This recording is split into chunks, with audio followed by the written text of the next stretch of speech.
Welcome back, and I will say that I have a question for you, Mr. Fedko. Yeah, go ahead. I'm here to answer them. Where do you think the Pirates rank in retail sales right now?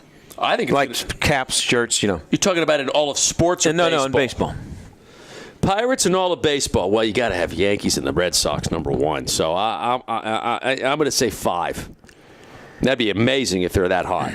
On Sunday, this was last Sunday, not yesterday. This is a story from Forbes magazine written last week, and they said as of last Sunday, the Pirates were the number 2 selling MLB team on Fanatics.com, one of the largest online retailers of officially licensed sports merchandise. That is amazing.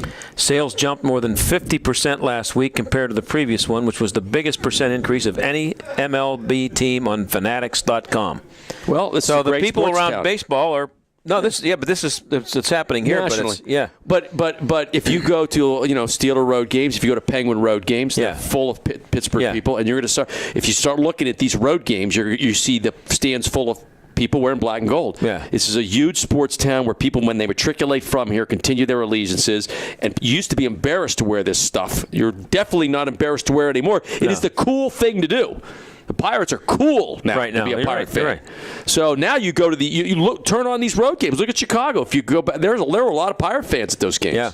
A lot of people wearing black and gold, even in the series over the weekend. And when you start getting into some of these other cities like Atlanta or some of these cities where you have a lot of transplants, you're going to see, you go down to Miami, half the stadium or more is going to be Pirate fans.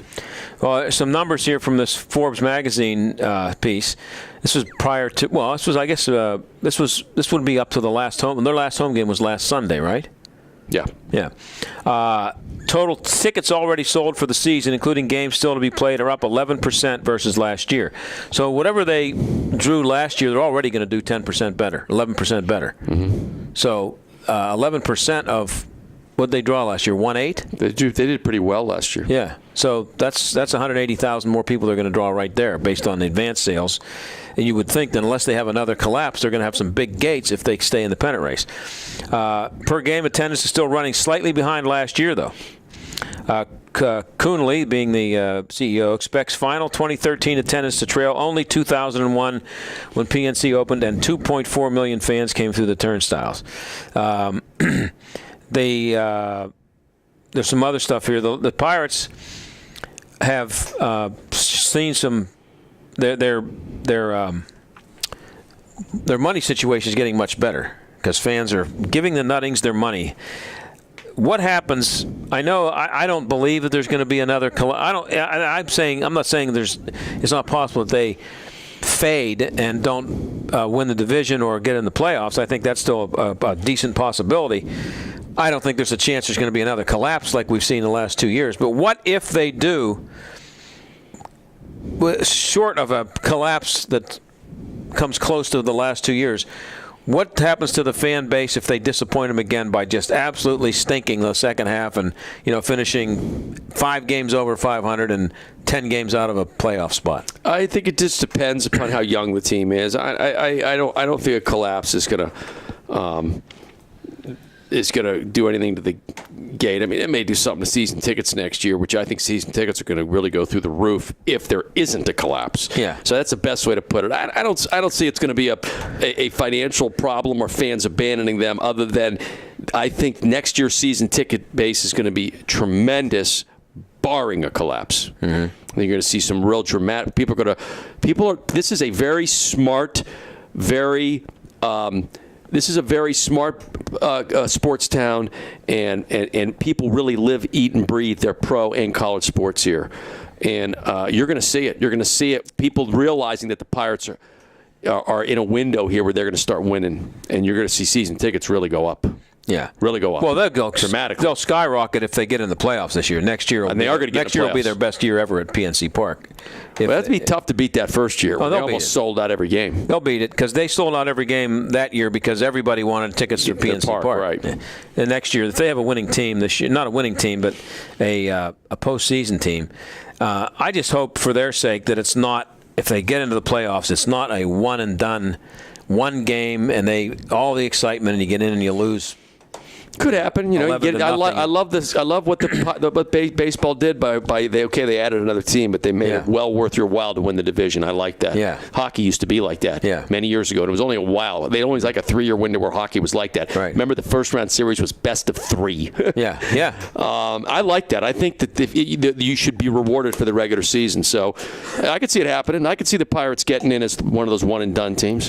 I definitely see that happening. We talked about the All-Star game, and your son was involved and won the what was the pitch hit and run last year? He won it at the All-Star game in Kansas City. Your son? Now he's 13. He was 12. He's the reigning 12-year-old pitch hit and run champ. Now, does he go back as a 13-year-old? No, he didn't even try this year. He was doing too many tournament balls. We never even got to one of the. You have to go through like 7 different things. Oh, okay. And well, but you got a pretty good. good behind-the-scenes feel for what goes on at the All-Star games, didn't you? Yeah, we were. It was awesome. I spent a lot of time. Then I had to fly back for Skylight's Media Day. Believe it or not. So you didn't go to the game? Nope, I missed the game. But you were there for like how many days? I was there for the Saturday, Sunday, and Monday of it. And unbelievable. What was how did your impressions of what goes on at the All-Star game change, if at all, from looking at it from that perspective? It changed dramatically because I took it made me kick myself all over the place for not taking advantage of it when it was here twice. Okay. And I did. In what way? I would have been down there. I was at the All-Star festivities with my son. It was literally from sun up till sundown. Yeah. So we would start at like 8 in the morning and go till like 10 at night. Yeah. And I was crazy not to do that when it was here. It's just great. I mean, from the Fan Fest, which maybe wasn't as good as it was then, but I bet you it was when it was here in Pittsburgh, especially the second time. From the Fan Fest to all the workout, which I've really enjoyed the workout. Now you were down on the field though. Yeah, I was on the field, but still, I mean, I wasn't. Connor was. I wasn't. Yeah. I was in the stands. Okay.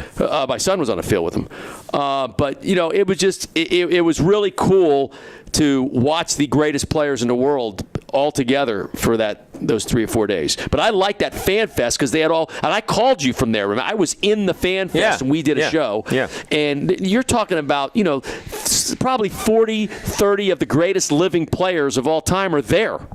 They're just hanging out there. They're signing autographs. They're doing little radio shows. The old timers. Yeah. So I mean, you go in there and there's Mike Schmidt or there's Willie Mays. Willie Mays, and then Hank Aaron. They're all hanging out there. Right.